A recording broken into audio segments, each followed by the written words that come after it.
Hello and welcome to the Managing Madrid Podcast. Seconds after we just witnessed one of the most ridiculous things, we are in disbelief. We did not expect to start the post-game podcast this way, without words. Really, I'm just trying my best to verbalize something, and I'm doing my best to stay calm, because before we hit record and before we logged on, I was screaming, and my wife was like, "What the hell is going on? Why are you so angry?" And I was trying to explain to her, we got robbed at the Mestalla in a shocking scene that none of us can explain. None of us have seen before. Real Madrid should have won this game 3-2 in the most epic and classic Real Madrid fashion possible, through a Jude Bellingham game winner and an epic remontada in the rain against that crowd in that stadium. And we were robbed in inexplicable fashion. I don't know what happened. I don't know who got the red card. Wow. Where do we, like, how do we even make sense of this? Matt, start with you. We don't make sense of this. I've never, ever seen anything like that before in my life, ever. Like, I was screaming at the TV. I was literally screaming at the TV. I couldn't believe, I'm still livid. I'm shocked. I'm almost speechless. Like, this was like, let's go on to think, if we were to somehow lose the league by 1 point, like, this would be the moment. This would be the play. I'm at a loss for words. And I was telling you guys right before we went live that, like, just the smugness in the referee's face after he blew that whistle, and the confidence, and he's shaking his head, like, that pissed me off even more. Like, how I've never seen anything like that. Even a Valencia player admitted it. Like, it was that bad. Hugo Duro just came out and said you should blow it before the cross or after. I don't know why you would wait till he's right about to play the cross. Like, why would you wait? Alvaro Negreira, what have you done to this damn league? Oh my God. Like, this is such a rigged league. I mean, it's not rigged, but this is stupid. This is why, like, Laporta's comments are stupid. I'm furious. I've never been this upset. I mean, like, I think I've been upset before, but this is, like, almost surreal. Like, it feels like a dream. Like, did he just blow the whistle when we scored the winner? I mean, that's just my emotional reaction, but God damn it. This is Alvaro Negreira's fingerprints are all over this. I'm at a loss for words. I didn't expect us to be having this conversation right now. Like, I don't even really know how to talk about the rest of the game after that ending. I really don't. I had so many notes on this game.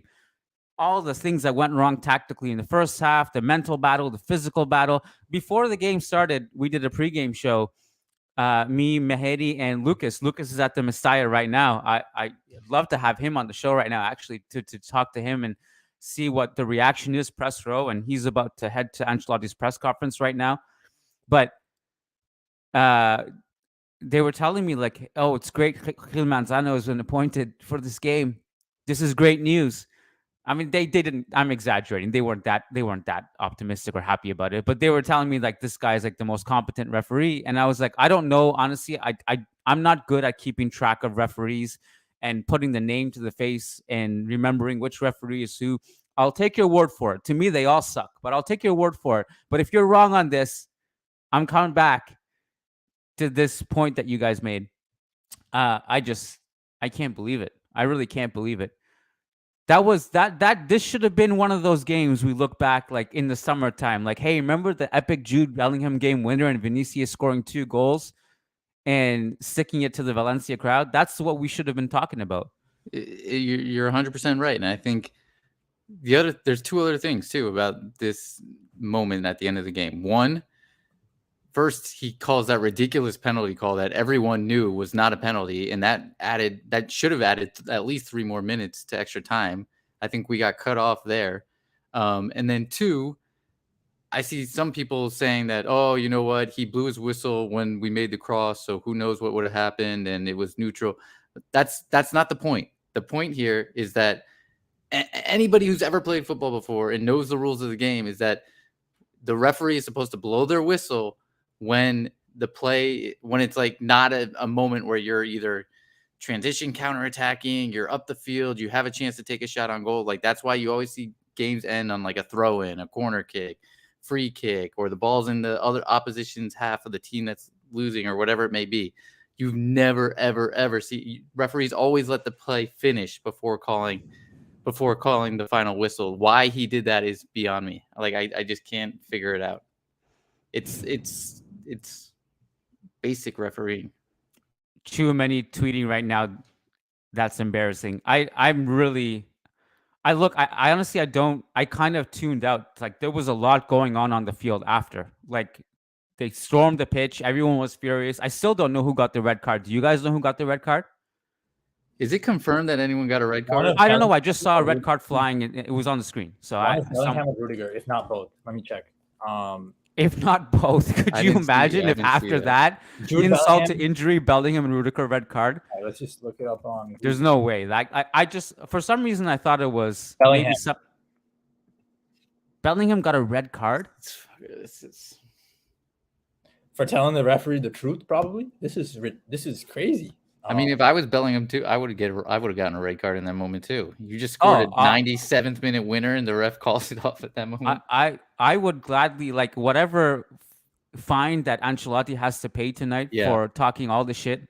I'll pay for it. I don't have the money to pay for it. I'll start GoFundMe page. Yeah, take the biggest fine you want today. That's embarrassing. There's no way that Bellingham red card should stand. I mean, I don't even know what he could have said to get a straight red. This is. Again, I'm at a loss for words. Wow. I don't know, guys. Like I really don't even know how to talk about the rest of the game after that. Yeah. Great comeback. I honestly thought the resilience was phenomenal. And I think, fine, I will say this, you could feel it in the air. The fact, like, it's so weird to get robbed of something that's so inevitable. Like, and I'm just proud that we actually were going to come back at such a difficult stadium, 2-0 down. Don't let that take away from like it wasn't a great performance when we went down 2-0, but we fought, we clawed back. And Matt, I know you didn't think Mendy should have been taken off, but Fran was solid once he came on. Like did nothing wrong. Everyone did what they had to do.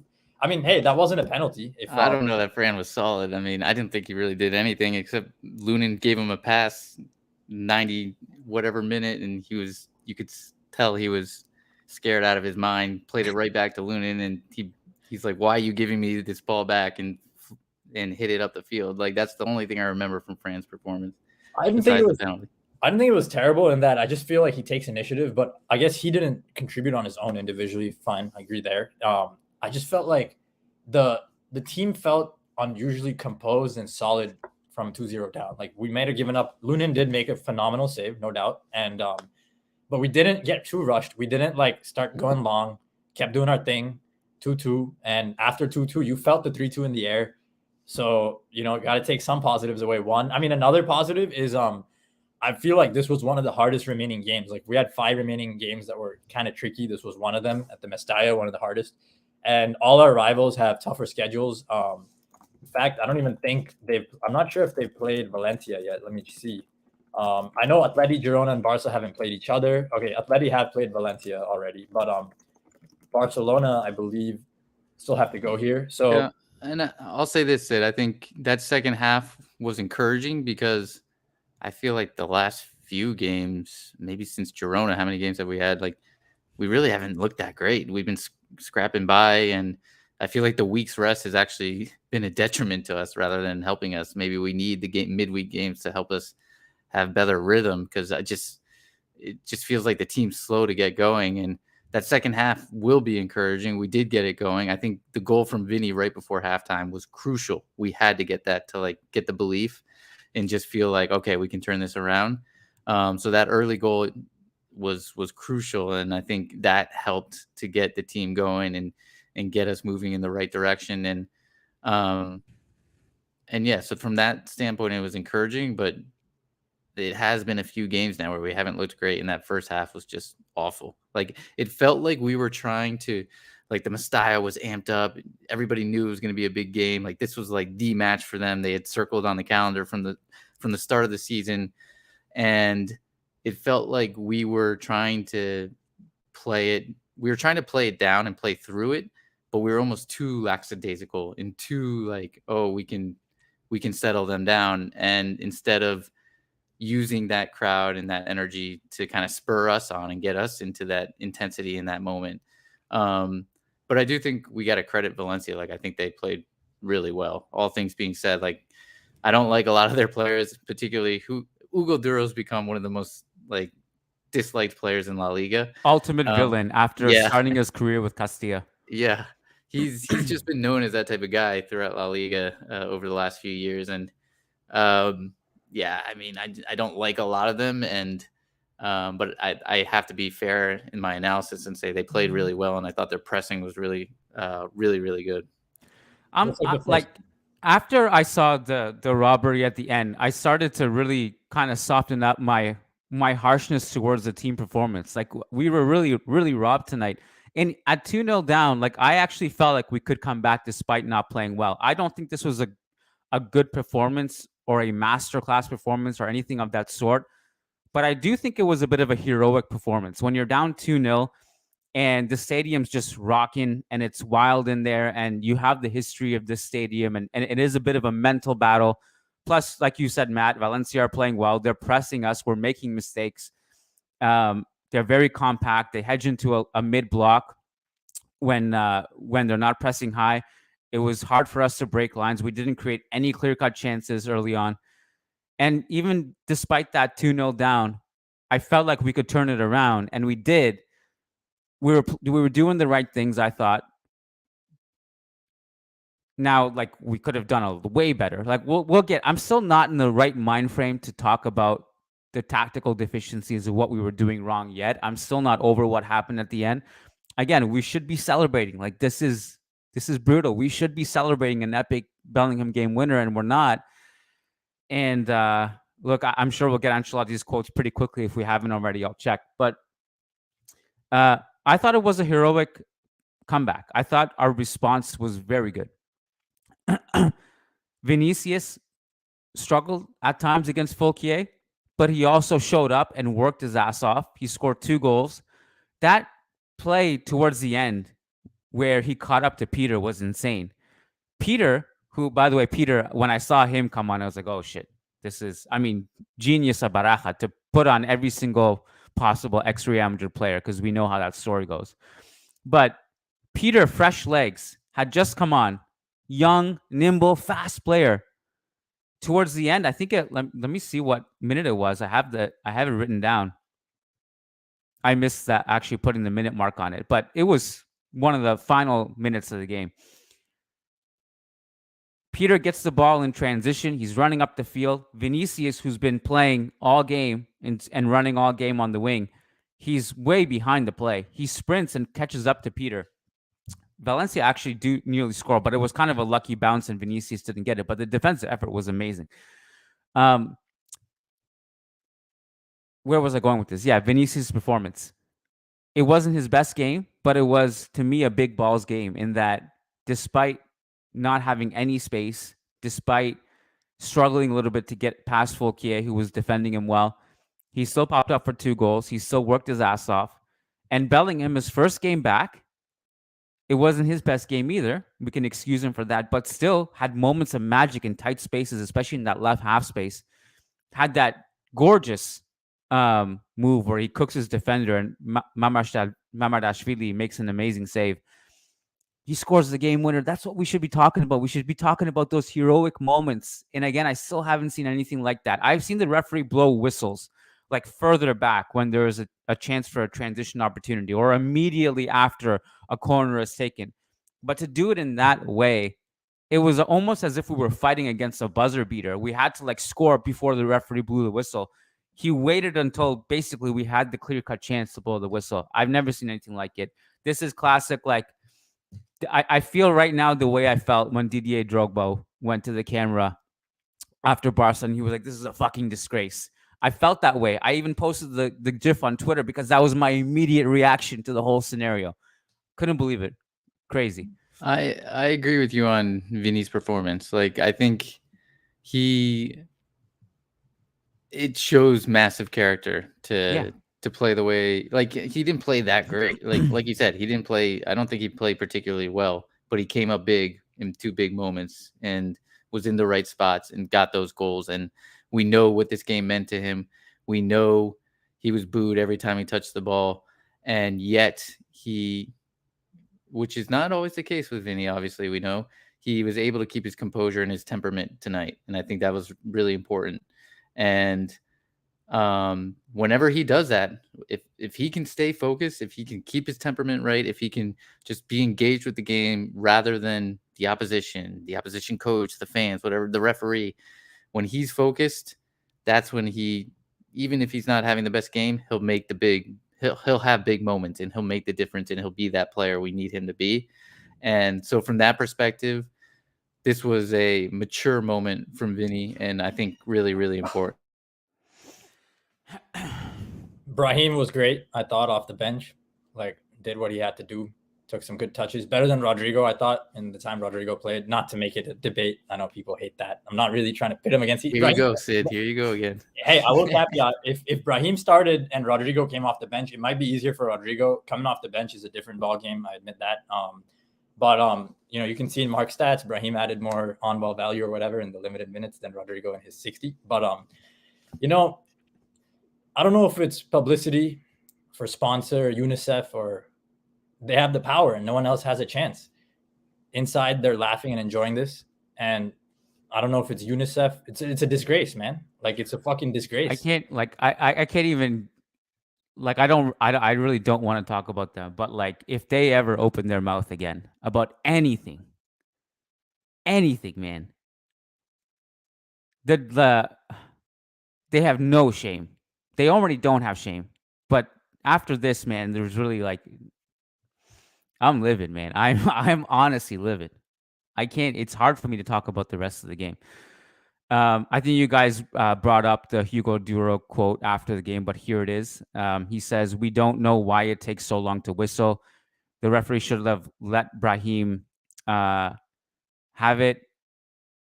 Or sorry, let Brahim get it, and he doesn't whistle. I understand where the Real Madrid players are coming from.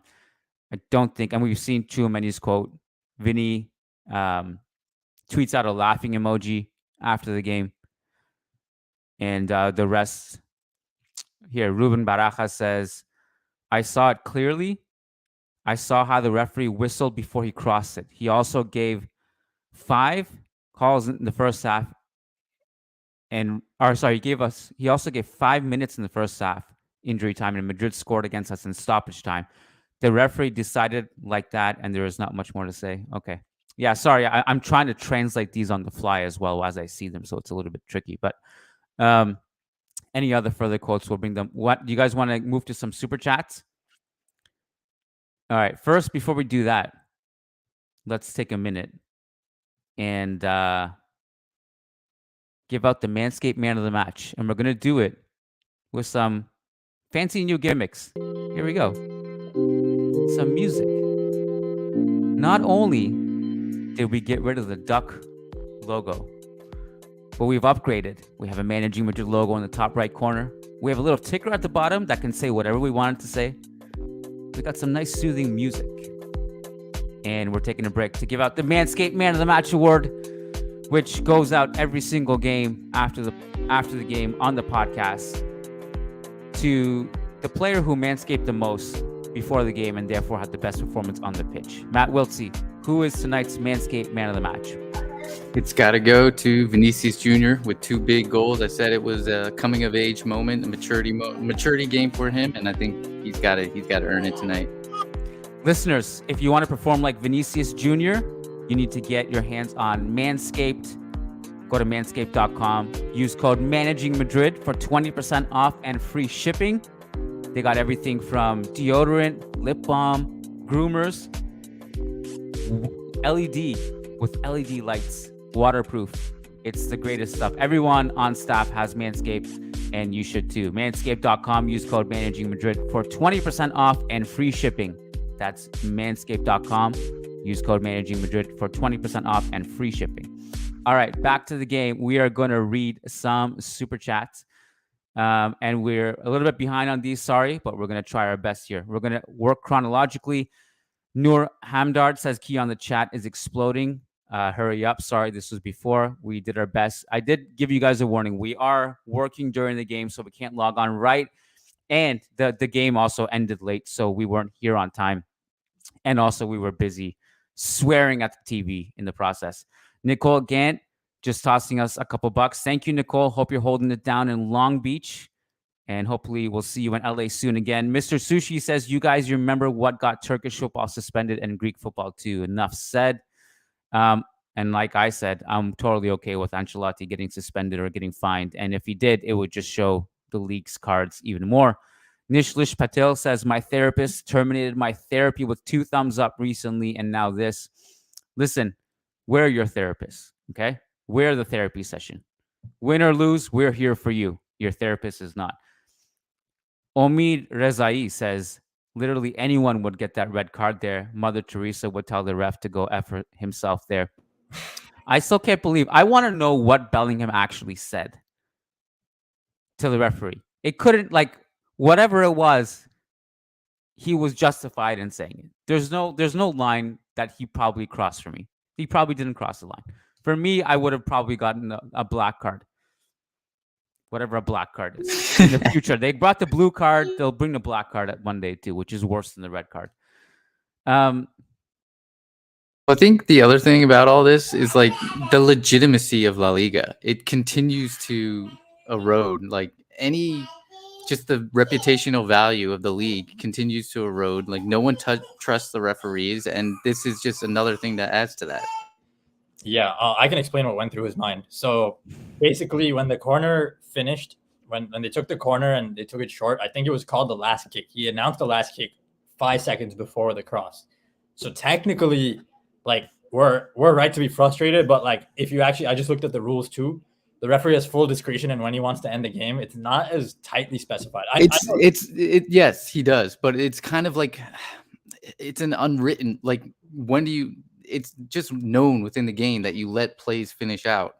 Like anytime a team's attacking, you let them finish out. It's just an unknown rule. No, it is. The problem is the 5 seconds before he called the whistle, he already said last kick. So the idea was he was supposed to blow it 5 seconds before. And so apparently, how can you say last kick on a cross?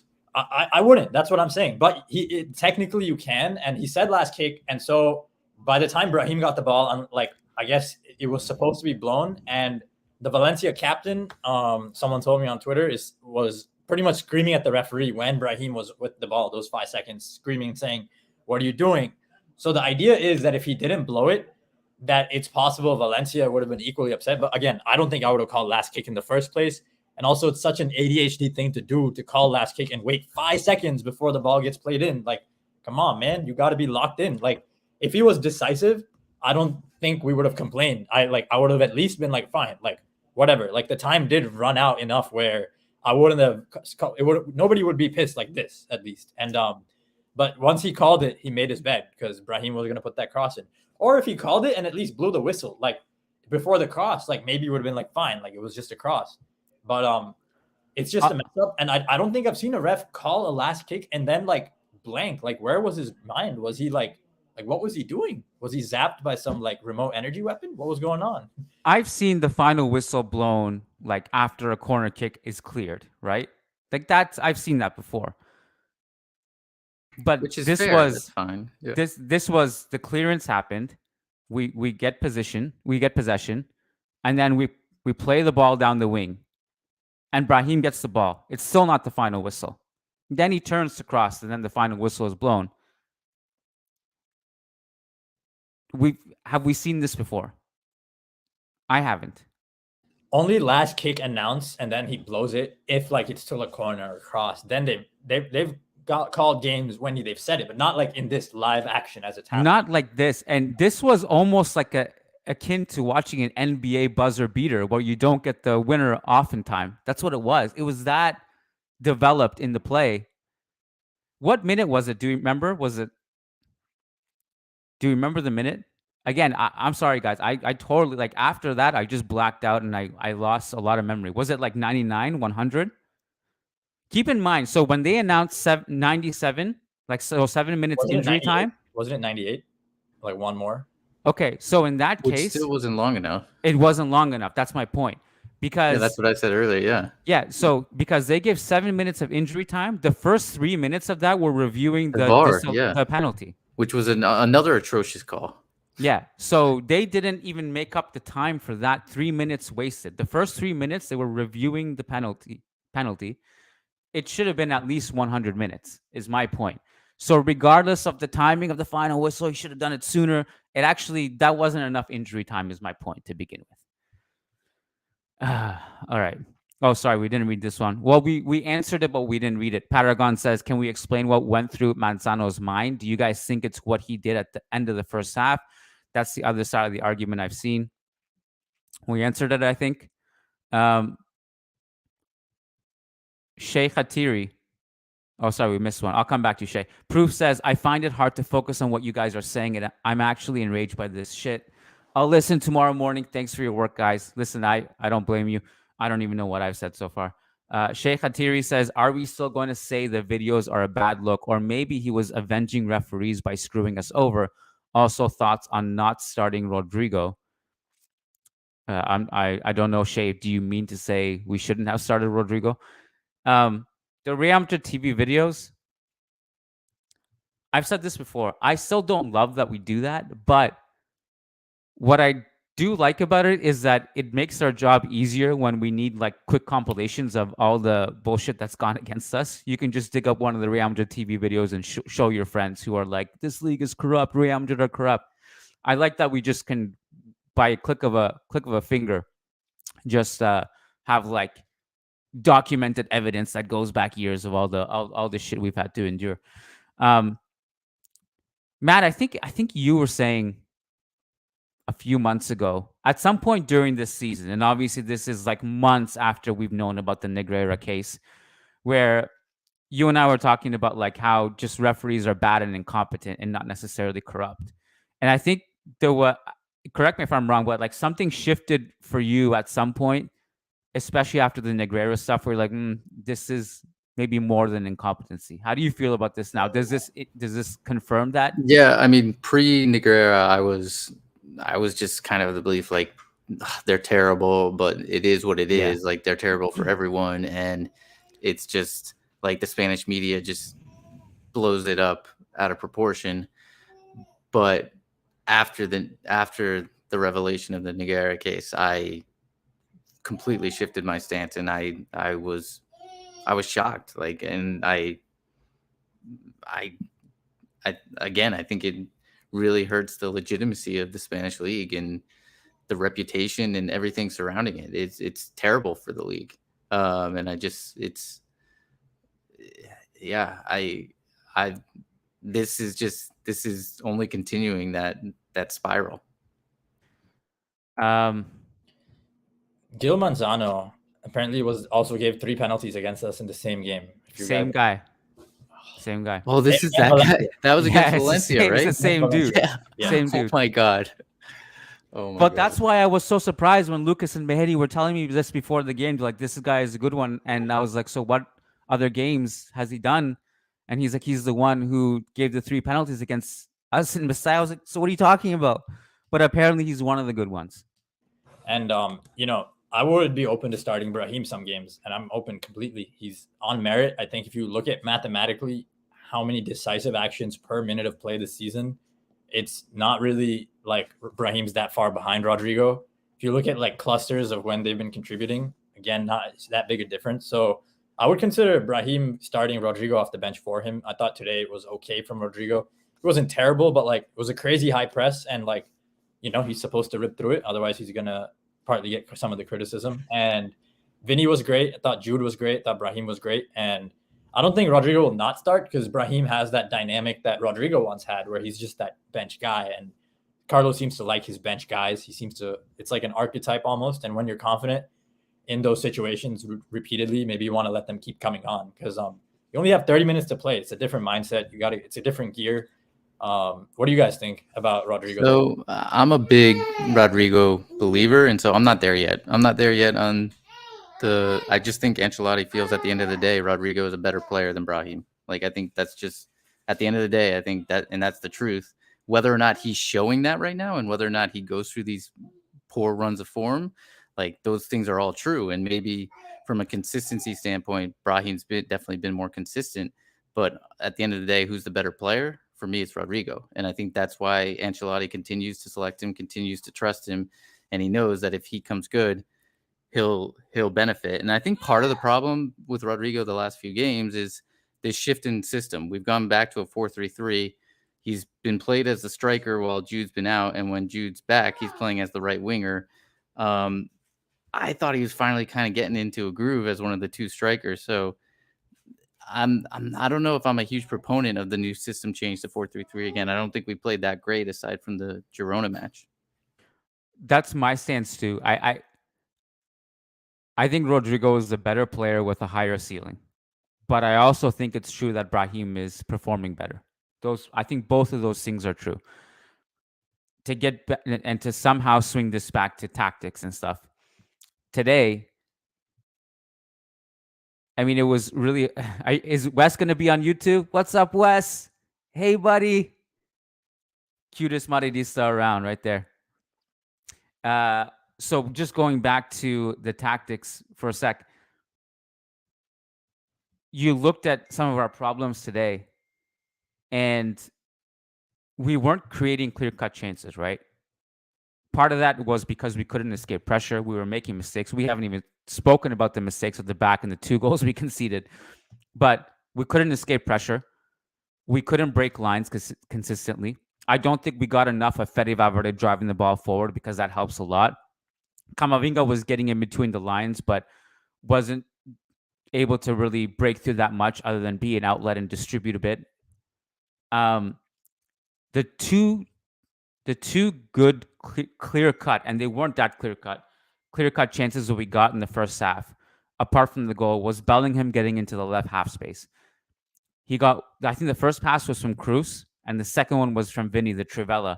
In both of those instances, he gets into this position where it's a tight angle and no one else is in the box with him. And the moment we score before halftime, it was a situation where we actually solved that in that we had 4 players in the box and we were able to drag defenders away a little bit and create space. That's why I was surprised it took so long for Joselu to come in this game. Matt, I think you also noted on Twitter that this was a Joselu game. And it's actually interesting to reflect on how many times we've said that at halftime during games this season. Like, oh, this is a Joselu game because we don't have the presence in the box. And you don't always need that kind of presence in the box, especially if you're playing in transition, the game is open. But in most of these cases in La Liga, teams are not allowing the transition open game. They're flooding the box. There were a couple times in the second half I noted, and in the first half, but the second half I thought it was more noticeable. We get like Carvajal has the ball. There's an opportunity to hit a diagonal cross into the box. And he looks up and he doesn't because it's just Rodrygo surrounded by 7 players. But I think he would have hit the cross if it was Joselu, because Joselu is a different kind of beast in that situation. So just something that I noted. I was surprised it took so long for Joselu to come in the game. And I blacked out. I was so angry at the end. I'd have to look at it again. But I assume that despite Joselu not scoring the header and Bellingham, I'm sure Joselu's gravity helped create space for Bellingham in that situation too. Sid, what do you think of the system change? So it's weird for me in that, like, the Girona game, I thought it was great. And honestly, like, I guess we were more of a narrow diamond against Barca. I think it partly depends on how a team defends us, I guess. Like, I like the idea of the 3 forwards interchanging in a 4-3-3 because, we saw moments against Girona where they'd all just end up off their usual starting positions and still dominating. I like that. I like it when Jude goes to the left, plays it to Vinny, or if I guess Jude and Vinny don't end up on the right as often, and that's the problem. I guess that's the problem here because it's always Rodrygo carrying that width on the right. I think it's a good system in terms of rotation. I guess you got to go back to more of a diamond and have Carvajal or Fede playing a little higher up and allowing Rodrygo and Jude to play in more narrow roles. That would probably be more effective. It's just like in transition, you're not always going to have your right center mid and right back. They're not always going to make it up. Sometimes it just needs to be your right winger or your guy who might be slated to come cut inside more. He's just going to have to carry the ball. And I think as teams see this system play out, it's possible that they're just not letting Rodrygo, or they're making things tougher for Rodrygo, maybe not letting him like dominate from wide areas. It's hard for me to say because in principle, I actually think it should work like with interchanging movements. It just doesn't work if Rodrygo has to pin. Someone else has to pin the right side for him. And we didn't get enough of that today. Let's move on. Nishlush Patel says, "Can we make Managing Madrid an official La Liga support group?" You got it. But you don't need it. You don't need it to have it official, Nishlush. You're already part of it. I can see you're a member. You get access to the live calls. You access to the Zoom calls. You're part of the tribe. If you want to be part of the tribe, you can become a member by hitting the memberships tab on YouTube or going to patreon.com/Managing Madrid. Alex Stein says, "Is there a chance the red card can be taken away?" I'm sure they'll appeal it. Would I get my hopes up about getting it rescinded? Personally, no. Not in this league. We we have to kind of find out what it was that Bellingham said as well. But again, like I said earlier, whatever he said is completely justified. And I don't know what he said, but whatever he said was completely justified. I just realized we kind of stopped tracking to see what was said after the game by the coaches, players, etc. So I'm gonna do a little bit of a quick catch up now. Bellingham said it's a fucking goal. That's it. He said it's a fucking goal. According to Ancelotti, Bellingham said, quote, "It's a fucking goal." Wow. Oh my God. The audacity. Yeah, that's ridiculous. Jeez. Here, according to Fabrizio Romano, who had sources, apparently, the full quote was, quote, "It's a fucking goal. The ball is in the air. What the fuck is that?" End quote. Wow. Either way. I honestly don't know what to say. All right, let's go back to some super chats and I'll see if Ancelotti has spoken yet. He obviously has, but I haven't looked at the full quotes. Sheikh Hatiri, just a couple extra bucks. Thank you so much, Shay. You're the man. Chibwezi DK says, "It's a disgrace, a travesty, bro. Should count his days." Gold Fox, the referee should have given us more than the 130 anyways. Yeah, this super chat, I mean, we're really behind, but I think we mentioned this too. Like, there should have been 10 minutes added minimum, given the fact that they wasted 3 minutes reviewing the non-existent penalty in extra time. Samuel Reed says, "Real Madrid TV justified. How do you see Real Madrid's response?" Guns blazing. They're putting bullets in the shotgun right now. They're gonna come back with a crazy video. Omid Rezai says, "Whistle aside, not to give a yellow instead of a red for dissent under these conditions makes the ref even more of an idiot. Just rules enforced blindly." Yeah, that's also, I mean, a good point. A straight red. I mean, I'm honestly not. I shouldn't be on this podcast. I really I feel like I'm just too emotional right now. I really felt that was a. Again, we've never seen it, and there should have been 10 minutes added minimum. There's no way that whistle should have been blown. All right. If you guys want to jump in at any point, we're really behind on super chats, but we can get through it. Thankfully, it's just one red card. You know, the Rudiger being sent off too, that would have been bad, but it's only one. I don't know where that info came from, or if just someone just made it up, but only one red card. Lucas tweeting away. Members of the Valencia press right now saying the referee's biggest mistake was not showing the Vinicius red card. Oh my God. I gotta hop, but people are saying in the comments that there's a club statement. Yes, it was. They basically said Vinicius made it 2-2, and then the referee decided the game by blowing the whistle when the ball was in the air. So that's what the statement said? Yeah, that the referee decided the game by choosing to blow the whistle when the ball was in the air, and Bellingham scored the winner, basically. I don't know if they added the Bellingham part. Oh, no, Matt. But, yeah, I don't know if I don't think they added the Bellingham part, but, like, that's what I was going to say. I'm not too sure about our appeal. They might just get more upset at us now. So, Matt had to hop off. So Sid, I'm just on the Managing Madrid Twitter account. So luckily, Herdium's tweeting out all the post-game quotes, so I can just easily read them. So here are Ancelotti's post-game quotes. As always, if you go to the Managing Madrid Twitter account, they're posted right after the game. The post-game quotes are posted live. It's a great place to follow and get your latest up-to-date and accurate quotes. Ancelotti says, quote, "What to say? There is not much to say. Something unprecedented has happened." I think the game had to end when Valencia had possession. Then Bellingham's red card bothered us because he didn't insult. Bellingham told him it's a fucking goal. He didn't insult him. We will see what the referee writes in the report. We have to continue. This is a difficult pitch. Even 1 point could be important at the end. The players are angry. We all have to calm down. We have an important game on Wednesday. Back to Super Chats. Nathan Hermes says, I'm very shocked at Lunen's level. We can't lose him. Well, this is a great point. I mean, we should start mentioning things that actually happened in the game apart from the referee mistakes, but I don't know where we would be without Lunin. I thought he was fantastic. I mean, he had the one point blank save on Diego Lopez in the 60th minute, and then in the 97th minute, he had another great save. That one was from distance. Any thoughts on Lunin, Sid? XG was not like it was closer to 1 than it was to 1.5, I believe. Let me double check. I think it was around 1.13. So I know the first two chances you couldn't do too much, especially the misplaced pass from, was that Rudiger who misplaced the pass in the on which chance? The second goal Valencia scored. No. Okay, so we can talk about that now. So what happened? Oh, the second. No, that was Carvajal, the second one. Oh, right. Yeah. Both goals coming from Carvajal's side. Yeah, Valencia had 1.14 expected goals, and I guess they were at around 0.5. Yes, that first Lunin save was 0.5. Mark Stats doesn't register the last one. But yeah, he was good. That second save is a massive save for sure.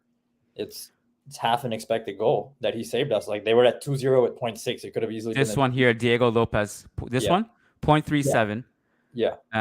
This is Yaremchuk's and Hugo Duro's goals. Yeah, this was a huge one.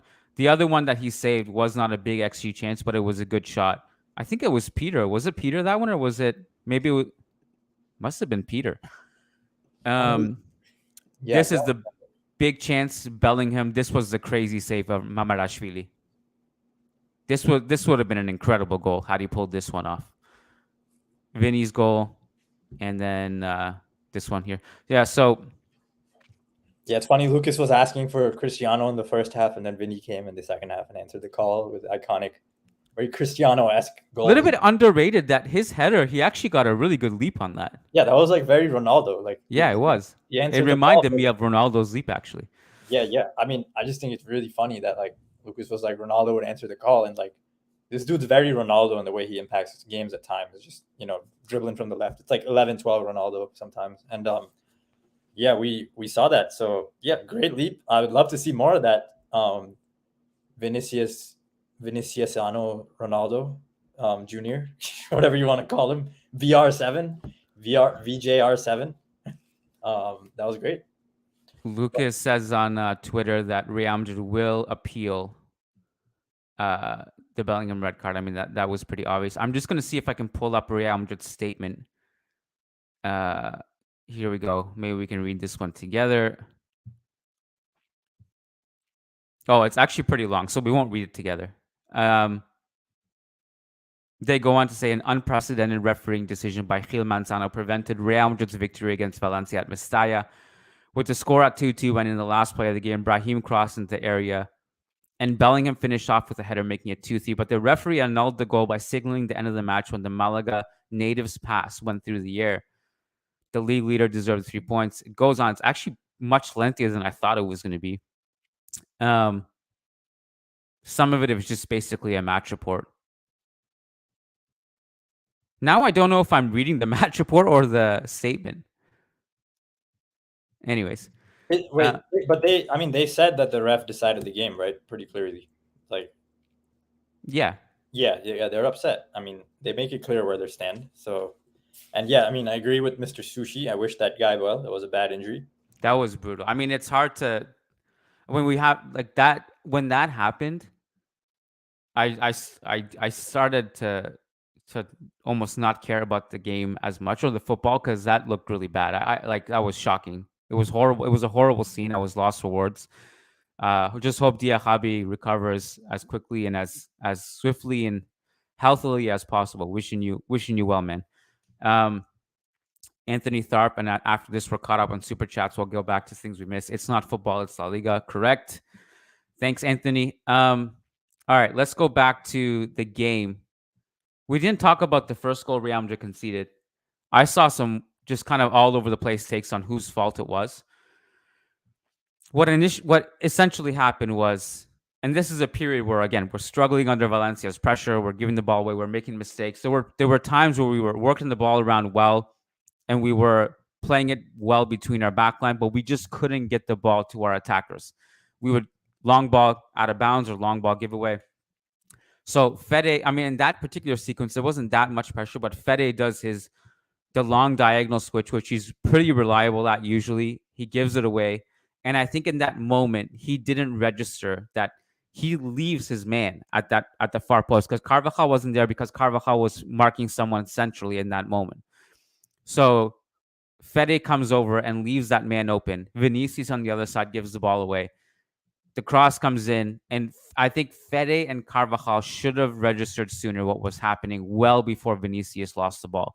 So neither of them closed down. I don't know who it was actually who mishit that shot. But either way, the ball falls to Hugo Duro, who is obviously still unmarked there. And I think, again, if Fede and Carvajal had communicated and registered what was happening, Carvajal could have taken the wide man and Fede could have taken Hugo Duro, and he could have prevented it.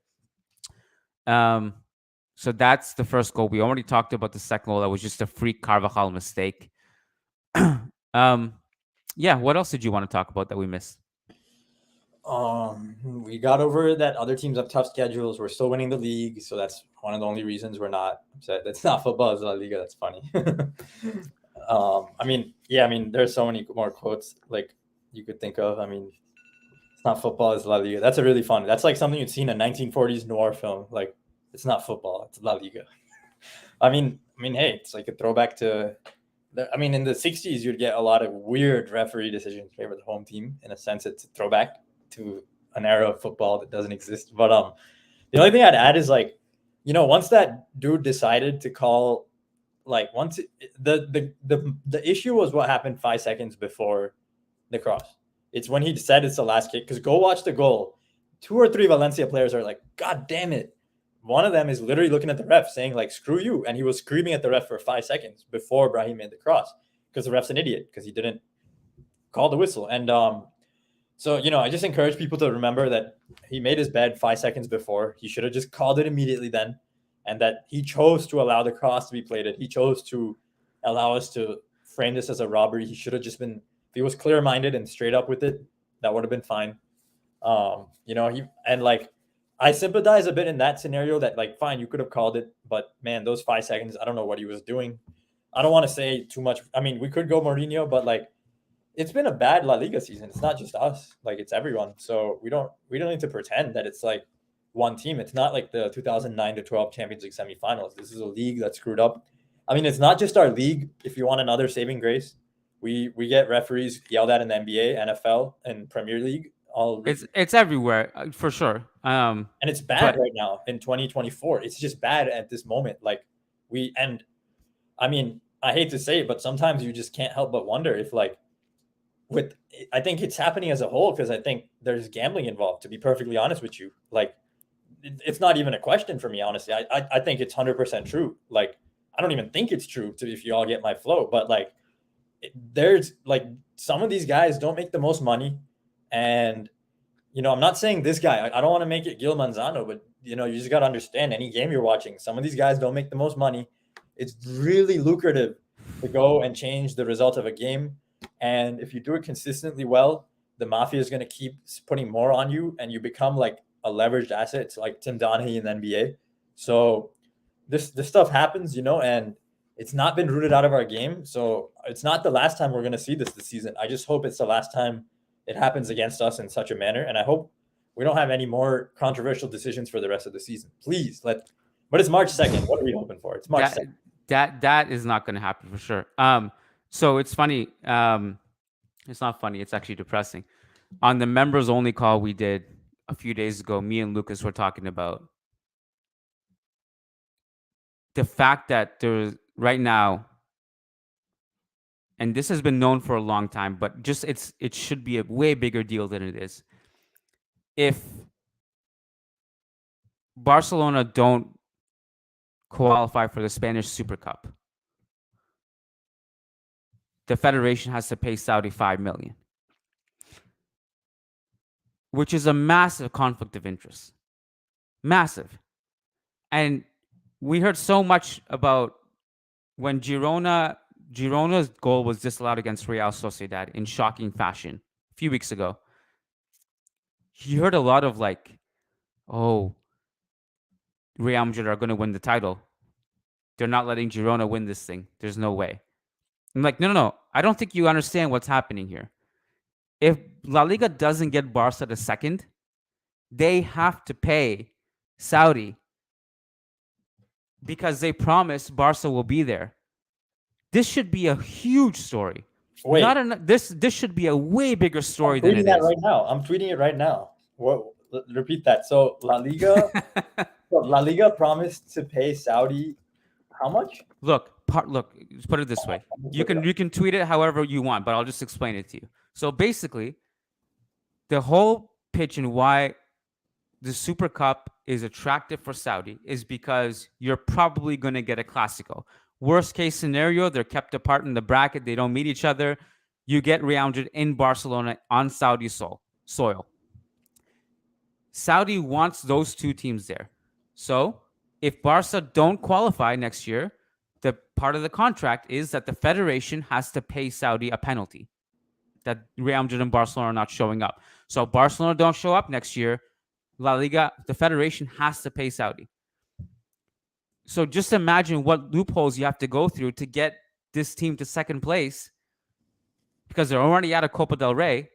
And that's what I think got lost in this whole thing. Like, oh, Girona can't win the league. Like, no. Barcelona have to leapfrog Girona. Is it the Copa finalists and the top two in La Liga or top three in La Liga and Copa winner? I believe it's top two in each. Oh my God. No way. Again, it should be a bigger story than it is my point. And it's not for whatever reason. Nikolai Mihatovic and Daniel Smith, thank you so much for the donations. You guys are awesome. Back to the game. What were your thoughts on the midfield? So we had Cruz, Camavinga, and Fede. And going back all the way to before the game, when I saw the starting lineup and I saw that Nacho was coming in off the bench and they said he had a muscular discomfort. That's why he didn't start. Obviously, he did eventually come on and Tchouaméni shifted to midfield. That was around minute 85. I thought one of the added benefits, apart from Tchouaméni probably being in better, he is in better form than Nacho. He's probably the better center back partner for Rodrygo right now. The added benefit is that you get to squeeze in Camavinga, Fede, and Cruz on the field. So I'm just curious to know what you thought going all the way back, but also just the performances of the midfield in general. We had some giveaways. We just struggled with Valencia's press. You got to credit their press. I think if Tchouaméni started at the 6, we're more comfortable against the very best presses with Tchouaméni more than Camavinga. I maintain that to this day. Even his best games, Camavinga relies a touch more on the dribble for me. Whereas I think that position where Tchouaméni plays, I just think it requires a little more minimalism. And Tchouaméni is just more oriented to that style. Camavinga is like just someone who you want to let him run. And it's harder to let him do that at the 6. Still has been better this season. He's made huge strides. But against the best presses, it's not the same. I think we can say that. And, it was tricky to get out of their press. Like, I will say it felt like we were second to everything in the first half. And that changed in the second half. Like, the goal obviously shifted momentum, but just thought everyone was just touch low to 50-50s. I thought Tchouaméni was a phenomenal center back.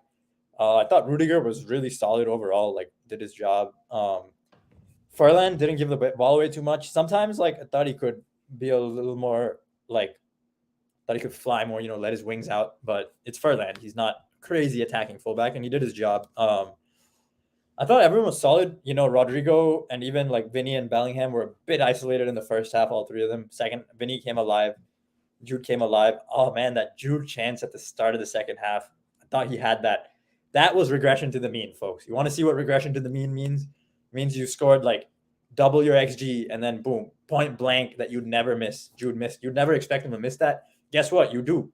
It's the nature of football. This is why expected goals has some credence. I'm not saying it has none, but like you do want to give Jude time before you say he's like a 2-to-1 ratio. Like before you say he's Messi. He may outperform many seasons, may have seasons where he's 1-to-1, but just pointing out that was a big chance, and it was shocking that the goalie saved it. Valencia's goalie. I was surprised, but I thought like it's really like a game of before we like kind of cooled off Valencia's press and after. Before you could argue like a lot of our players were okay, and no one was great. I thought like Cruz was solid, not bad, but even Cruz misplaced passes, which was crazy. I was shocked how good Valencia's press was, but I wasn't shocked at the fact that they challenged us. They did this to us last time.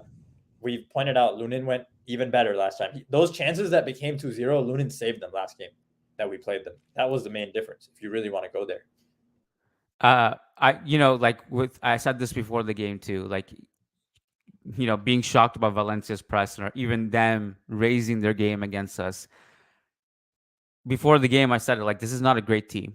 It's not even, I don't even know if they're probably average in La Liga if you consider everything, but their offense is actually one of the worst offenses in the entire league. Their expected goals is like third or fourth worst. They don't create many chances. But in a game like this, you almost throw out all of that kind of analysis out the window because they've circled this game. This is a Champions League final for them. They're not getting relegated. They're not getting into Europe probably. They're just kind of in this limbo world where this is their probably most exciting game left. They're up for it. And obviously what happened, the ugly scenes of last season loom over it. They're going to just, it's not going to necessarily be about how good they are. It's going to be something different. Something else will motivate them today. Just going back to Tchouaméni, I like Tchouaméni's performance. He had 3 really incredible challenges in the second half. One on Hugo Duro in the 65th minute. The one where they were crying for a penalty was clean as a whistle. In the 82nd minute, a massive challenge in the box. And in the 95th minute, a huge interception. So I thought Tchouaméni had some incredible moments in this game. Thoughts on Brahim off the bench, or maybe the subs in general? So 63rd minute, Brahim and Modric come in for Rodrygo and Cruz. 73rd minute, Fran Garcia and Joselu come in for Camavinga and Mendy. What did you think of the subs?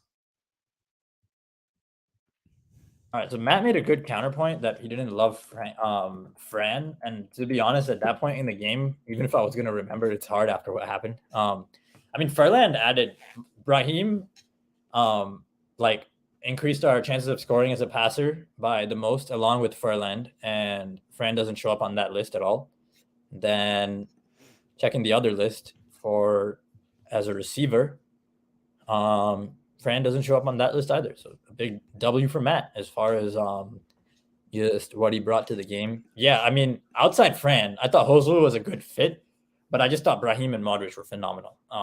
Modric just came on, very snappy, quick touches, Valencia tiring, and they were just too slow for him cognitively. Made a lot of good moves when I thought they could get to him. Just a change of pace from Cruz, sped it up, and Brahim was just great. He added our most chances. He added the most value as a passer, it says, from coming on, more than Furlan, more than Cruz, which is kind of crazy. That was only a 30-minute cameo, and I loved it. Just suits my Brahim agenda. Even that last cross, go look at it. You're not exact. He takes a second, but it's pausa. It's not wasting time or taking a second to take stock. It's pausa. He kind of gives the defender a second to think he's going to do something, and then boom, weak foot cross. That's why it was wide open. That thing he does where he takes a dribble or two and boom, releases it. The release, you never see the angle. The angle's not on. He just dribbles it wherever he wants, or it looks like the angles have been cut off, and then he gets a release that you just don't expect. And I thought we saw more of that from Brahim.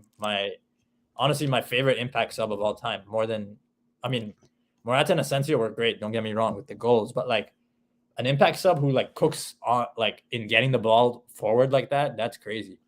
Well, immediately when he came on, he was getting hounded by 3-4 players. So he was trying to dribble out of pressure twice when he came on. Couldn't really do it. Another sequence where I think he didn't have the best touch, but to be fair to him, in all 3 of those first touches he had, he was getting hounded and there were not many options to deal with, if any. he started to grow into it more and more. That shot he had from outside the box, where he has very little time or space to think about it and get the shot off, and he nearly curls it with the right foot, and it goes just outside the post. As always, he works really hard defensively. He always puts in a defensive shift. He presses well. He tracks well, and he is a very positive vertical presence. Frenetic, good energy. It's interesting to know. I'm just looking at his touches. So he comes on for Rodrygo in the 62nd minute, and he has I think 10 less touches overall than Rodrygo. It was a notable presence cameo, and it usually is from Brahim. I said this before. I think Joselu could have come on sooner. I think even though he didn't score the Jude goal, which should have stood, he obviously helps create space. We started our crosses actually were meaningful and impactful in the second half when Joselu came on, because with the presence there, it just looked different. Couple quick super chats. Daniel Smith, La Liga refs are the highest paid in Europe. No excuse for how bad they are. The thing is, I don't really know how to solve this issue. Everyone knows the rules. The application of the rules seem wildly out of whack. Call it corruption, call it incompetence. I just don't know how you fix it. But it needs to be fixed somehow. Willard, thank you so much for the donation. Also, he says this is out of context, but Javi Guerra is a tank. He was involved in the first goal and settled multiple dangerous balls in the first half. Just a note on Javi Guerra. Shout out to Fede Valverde in the 67th minute. Massive challenge on Javi Guerra. Last man back, flying slide tackle, clean as a whistle. All right, Sid, why don't we do a quick note dump? Go through your notes and tell me what we missed. Tchouaméni was insane. Like he was incredible. Yeah, I liked him. That's it, man. I'm gonna go. I'm watching another note. I had Dune 2 planned after this game because I was gonna rewatch it because I knew. You're gonna go see Dune right now? In like an hour, but I'm gonna leave. I gotta leave in like 5-10. Go eat. We're wrapping it up anyway. Yeah, I'm glad I've also been fasting all day. I'm starving. I'm glad I had it planned. I just want to say I knew Valencia on the calendar. I knew I needed some plan B, and I needed something in the backup just in case. But I can't believe it happened like this. I thought I was okay with the 2-0. I'm like, all right, I got Dune to look forward to it. 2-0 down. I'm like, all right, I got Dune to look forward to. Then it's like remontada incoming, and I'm like, all right, I got this to look forward to. Like I got Real Madrid to look forward to, and that happened. So. It's a shame, but I'm glad I have something to take my mind off this. I encourage you all to go play a video game, watch a movie, do something else. Don't think about the referees. Don't go on Twitter. Forget about it. If you go back on social media right now, you're sorry. I don't know what to say. It's toxic. And I'm sure even a few days later, we'll be like, all right, he called the last whistle. And if it went in, just consider that if it did go in, Valencia would have protested as well.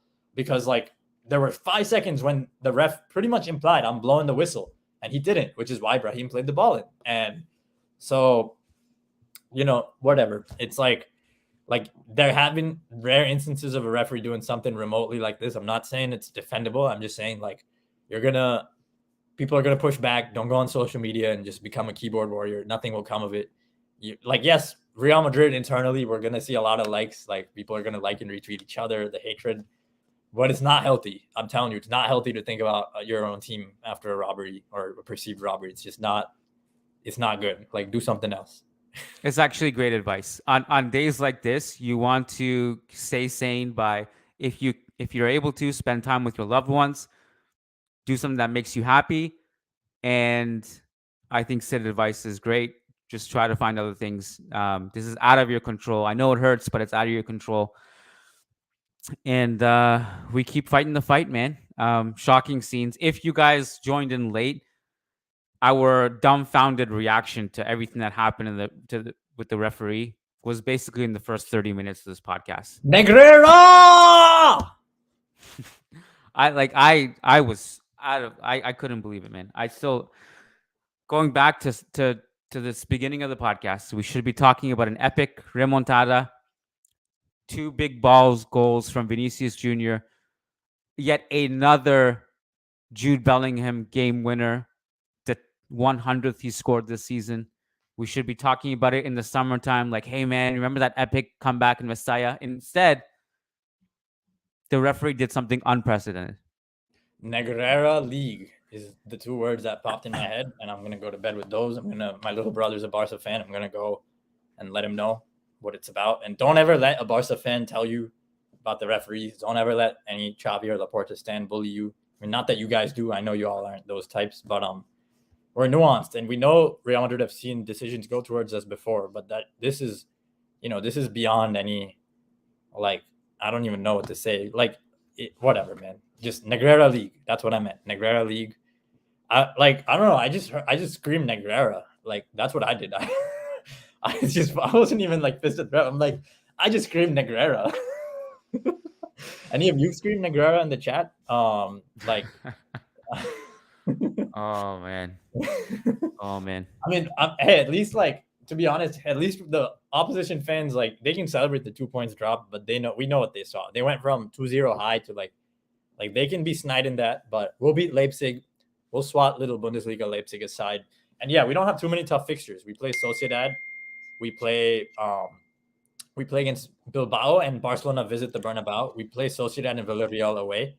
Those are tough games.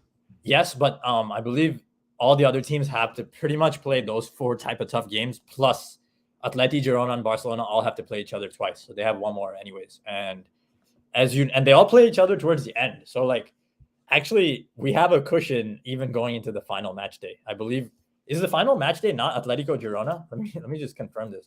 I think it was Real Betis. I remember that because we asked to move it for the Taylor Swift concert.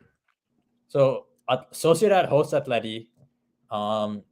Barcelona plays Sevilla. So Sergio Ramos plays against Barcelona on the last match day. So captain has us if we need anything. And then fine, Girona play Granada. But match day 37, we go away to Villarreal. And oh damn, I guess it happens before that. What? I guess it all happens before match day 36. They crunch it up. Oh man, so it happens sooner than later. We're gonna see all these teams. Girona Barca is on May 5th, so we're gonna see that happen, and then we're gonna see at some point we get Girona Atletico Madrid too. When does Girona Atletico Madrid happen? You said you're making my head spin right now. All I know is they have to play each other. The schedule is designed where I think it's just a little more backloaded for other teams, and we're at home for all but 2 games. So we'll beat Barcelona in the Clásico. We'll beat them. It's Xavi's Barca. They're not that scary anymore. So just a quick note, Sid. So I'm heading and I'm going to the Leipzig second leg. So Tuesday, we're doing a preview podcast for the Leipzig game. That'll be on, I'm not sure what time yet. It'll depend what time the press conferences are. Hopefully live from Valdebebas, we'll do a preview podcast for the Leipzig game. And then we'll probably do another pregame show from the Bernabeu before kickoff on Wednesday. And then the postgame show we'll be back to. All of that is for free. And then on Thursday, we'll probably do El Dia Después for members. So keep it locked, guys. Thanks for tuning in. I hope you guys don't get too down on this really, really horrific night, which we've discussed. Have a great night. Sid, enjoy Dune. Thank you and peace out. Dude, that soundtrack is